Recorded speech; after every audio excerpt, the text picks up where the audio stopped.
మహాగణాధిపతయే నమః. ఓం గురుభ్యో నమః. ఓం శ్రీమాత్రే నమః.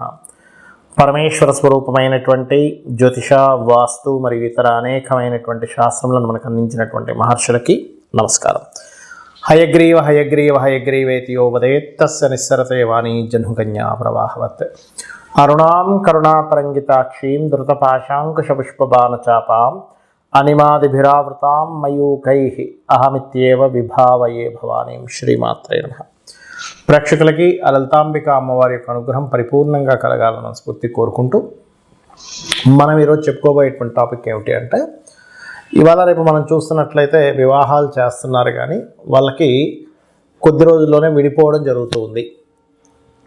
దానికి మేము జాతకాలు చూపించామంటూ ఉంటారు. కానీ ఇక్కడ జరుగుతున్నటువంటి తప్పిదము ఏమిటి అంటే 36 పాయింట్లకి 18 పాయింట్లు కలిసేయా అంటే చేసేస్తున్నారు.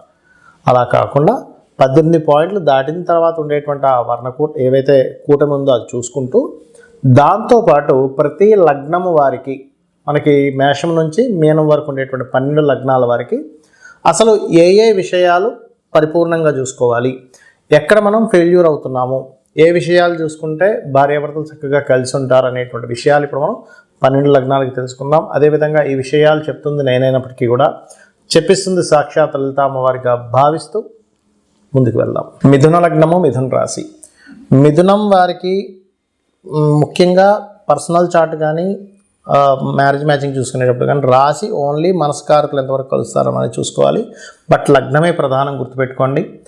అయితే ఇక్కడ మిథునం వారికి సర్వసాధారణంగా డియోల్ సైన్స్ అంటారు. అంటే దిస్వభావ లగ్నాలకి సప్తమాధిపతి బాధకుడు. బాధకుడు అయినందుకు మరి ఎలాంటి ఫలితాలు ఇస్తాడు అంటే, వివాహము అనుకునేటువంటి ప్రక్రియ ఏదైతే ఉందో కొంచెం అబ్బాయి ఇప్పుడు నేను చేసుకోవాలా, అవసరమా, ఆ తత్వంలో వెళ్తూ ఉంటుంది. అలా కాకుండా సప్తమంలో ఇంకా కాస్త శనికేతువులు కూడా కలిసి ఉండి, లేదా సప్తమాధిపతి గురువు వెళ్ళి, ఎందుకంటే మిథున లగ్నానికి సప్తమాధిపతి గురువు అవుతాడు. ఆ గురువు వెళ్ళి పాపగ్రహ సంబంధంతో కలిసి ఉండి, లేనట్లయితే వైరాగ్య సంబంధ గ్రహాలతో కలిసి ఉంటే ఇంకొంచెం ఎక్కువ వైరాగ్యం వస్తుంది. సహజంగానే బాధకుడు వెళ్ళి ఇంకొంచెం పాడేయడు. అప్పుడు ఏమవుద్ది అంటే, చిన్న ఎగ్జాంపుల్ చెప్తాను చూడండి. ఒక వ్యక్తి ముందే అతనికి హోంవర్క్ చేయడం ఇష్టం లేదనుకుందాం, దాంతోపాటు ఇంకా ఎక్స్ట్రా ఇచ్చారు హోంవర్క్, అప్పుడు ఎలా ఉంటుంది పరిస్థితి? అట్లాగే సప్తమ స్థానంలో సప్తమ స్థానాధిపతి బాధకుడు కాబట్టి ప్రధానంగా మీరు వివాహానికి ముందు కాస్త శనగలు దానంగా ఇస్తూ ఉంటే, లేదా గురువు ఏ గ్రహాలతో పాడవుతాడో సర్వసాధారణంగా శనితో కానీ నీచబడినటువంటి గ్రహాలతో కానీ, ఒక్కోసారి సప్తమాధిపతి అష్టమంలో నీచ పొందుతాడు. అలా జరిగినప్పుడు ఇబ్బంది అనేటువంటిది వస్తుంది. అయితే ఇక్కడ ఎప్పుడైనా సప్తమాధిపతి అష్టమంలో ఉండి నీచబడినప్పుడు ఆ నీచబడిన రాస్యాధిపతి ఎలా ఉన్నాడో చూడాలి. నీచబడినటువంటి రాస్యాధిపతి అంటే గురువు వెళ్ళి మకరంలో నీచబడ్డాడు. అప్పుడు ఆ రాస్యాధిపతి కనుక బాగున్నాడు అనుకోండి, అప్పుడు మళ్ళీ ఆ నీచం అనేటువంటిది కొంతవరకు ఎఫెక్ట్ తగ్గుతుంది. ఇది పర్టికులర్గా చూసుకోవాలి. అయితే మీకు పంచమ స్థానాధిపతి వివాహం తర్వాత కారకుడు శుక్రుడు అవుతాడు మీ మిథున లగ్నానికి. శుక్రుడు బాగున్నాడు అంటే ఇక్కడ జరిగేటువంటిది ఏంటంటే, మీరు విదేశాలకి వెళ్ళాలని ప్రయత్నం చేసేటువంటి వారికి సంతానం కలిగినప్పటి నుంచి విదేశీ ప్రయాణాలు జరుగుతాయి మిథున లగ్నం వారికి వివాహం చేసుకున్నప్పుడు. అయితే వివాహం తర్వాత ఉండేటువంటి జీవితాన్ని, సంతానాన్ని, ఈ రెండింటినీ చూపించేటువంటిది శుక్రుడు కాబట్టి అవతల వాళ్ళ పర్సనల్ చార్ట్లో కూడా ఈ 5th లార్డ్ 12th లార్డ్ ఒక్కోసారి సమ్ టైమ్స్ ఒకటే అవుతాయి. ఎలాగా ధనుర్లగ్నానికి కూడా 5th లార్డ్ 12th లార్డ్ ఒకడే, మిథున లగ్నానికి కూడా 5th లార్డ్ 12th లార్డ్ ఒకరే అవుతారు. ఇలా ఒక్కరే అయినప్పుడు ఏమవుతుందంటే, బాగుంది అనుకోండి ఆ ప్లానెట్, సంతానం విదేశాలకు వెళ్ళడం, సంతానం పొందిన తర్వాత మీరు విదేశాలకు వెళ్ళడం జరుగుతుంది. అందులో పర్టికులర్గా మీకు శని చంద్ర రాహు కానీ గురు చంద్ర రాహు కానీ కాంబినేషన్ ఉన్నట్లయితే, మరి ఈ శుక్రుడు కనుక పాడయ్యాడు, లవ్ కారకుడు అండి, గుర్తుపెట్టుకోండి. మిథున లగ్నాన్ని శుక్రుడు సహజంగానే శుక్రుడు లవ్ కారకుడు, సహజంగా పంచమాధిపతి అయ్యాడు.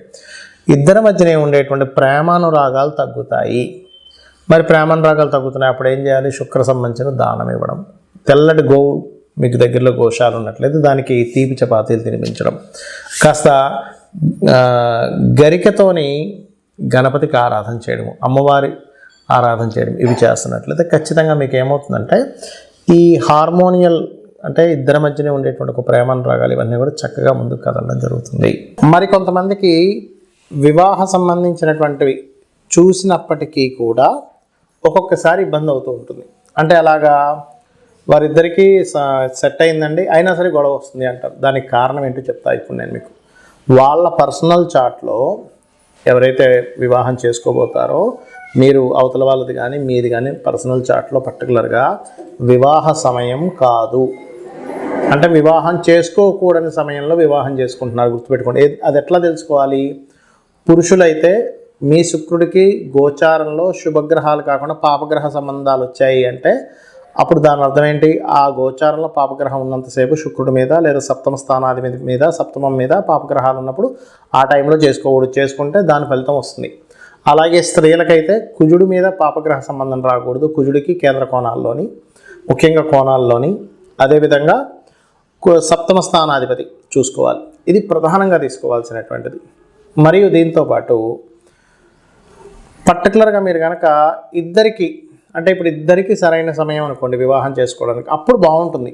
అలా కాకుండా ఒకరికి బాగుండి ఒకరికి బాగాలేదు వివాహం చేసుకోవడానికి, అప్పుడు ఏంటి యావరేజ్గా ఉంటుంది. వాళ్ళిద్దరు వివాహం చేసుకుంటే ఆ గ్రహస్థితి వెళ్ళిపోయే వరకు. దీంతోపాటు ఎవరికైనా వివాహం అవ్వటం లేదు, చాలామంది సంబంధాలు చూసుకుంటుంటారు కానీ సెట్గా ఒక్కోసారి. దానికి కారణం ఏంటంటే వాళ్ళకి జన్మజాతకంలో బలం లేదు వివాహం మీద. అలాంటప్పుడు మీరు చేయవలసింది ఏమిటి?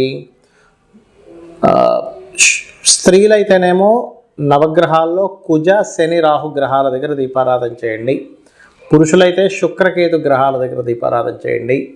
గోవులకి గ్రాసము తీపి చపాతీలు పెట్టండి పురుషులైతే. స్త్రీలైతే గోవులకి దేశీవాలి గోవుకి కందులేమో దానం ఇవ్వచ్చు. గోవులకు పెట్టేటువంటిది ముఖ్యంగా క్యారెట్స్ బెల్లము తినిపించండి గోవులకి. దీంతోపాటు వివాహం అవ్వట్లేదు అనుకునేటువంటి వారు ఓం కామేశబద్ధ మాంగళ్య సూత్రశోభిత కందరాయై నమః. లేదంటే వివాహం అయింది కానీ మా ఇద్దరి మధ్యన మాటి గొడవలు వస్తున్నాయి అని అనుకున్నప్పుడు మీరు ఏం చేస్తారంటే ఓం శివకామేశ్వరాంకస్త శివా స్వాధీన వల్లభాయే నమః. సమ్ టైమ్స్ ఏమవుతుందంటే మీ జన్మజాతకంలో మీకు కొంతకాలం జీవిత భాగస్వామితో ఎడబాటుగా ఉండే యోగం ఉంటుంది. అప్పుడు దాన్ని యాక్సెప్ట్ చేయండి. అది యాక్సెప్ట్ చేయకుండా దగ్గరగా ఉందామనే ప్రయత్నం చేసినప్పుడు ఏమవుతుందంటే మీ ఇద్దరి మధ్యన అనవసరమైనటువంటి గొడవలు వస్తూ ఉంటాయి. అలా కాకుండా ఒక్కొక్కసారి ఆల్రెడీ వివాహం అయిపోయిందండి కానీ సప్తమంలో పలానా ప్లానెట్ పాడవడం వల్ల మేము ఇబ్బంది పడుతున్నాం అన్నప్పుడు ఆ ప్లానెట్కి సంబంధించినటువంటి దానం ఇవ్వడం. అంటే రవి ఉన్నాడు అనుకోండి గోధుమలు, చంద్రుడైతే బియ్యము, కుజుడైతే కందులు, బుధుడైతే పెసలు, గురువు అయితే శనగలు, శుక్రుడైతే బొబ్బర్లు, శని అయితే నువ్వులు, రాహు అయితే మినుములు, కేతు అయితే ఉలవలు.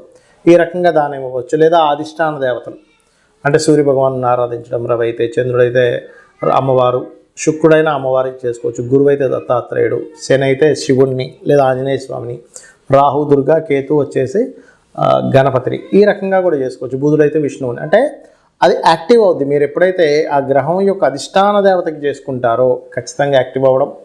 ప్రధానంగా మీరు తీసుకోవాల్సిన జాగ్రత్త ఏంటంటే మీరు ఈ సప్తమ స్థానంలోని 12వ స్థానంలో ఉండే గ్రహాలు ఎలా ఉన్నాయి, మీకు ఏ సమయంలో వివాహం చేసుకుంటే కరెక్ట్ టైం, ఏ సమయంలో చేసుకోకూడదు, ఇప్పుడు అసలు మీరు వెతుకుతున్న సమయానికి ఇప్పుడు అసలు వివాహ యోగం ఉందా లేదా, ఇవి చూసుకోవాలి. ప్రతి ఒక్కరికి కూడా 3 నుంచి 5 సార్లు వస్తుంది వివాహ సమయం. సో ఇవి చూసుకొని మీరు మీ యొక్క జీవితాన్ని ఆనందమయంగా చేసుకుంటారని కోరుకుంటూ శ్రీమాత్రే నమః.